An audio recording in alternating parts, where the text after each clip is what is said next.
Aktivitas belajar mengajar di madrasah ini dihentikan sementara pasca bangunan yang masih dalam tahap pengerjaan roboh dan menimpa belasan siswa.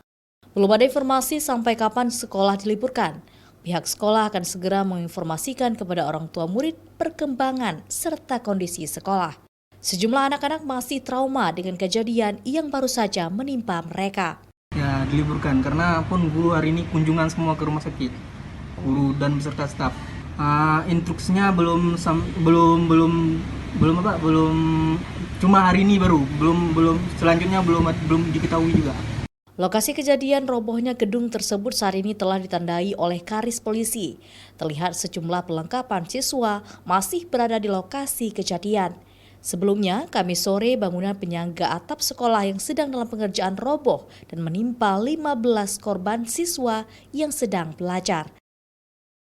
Syahril, Kompas TV, Banda Aceh.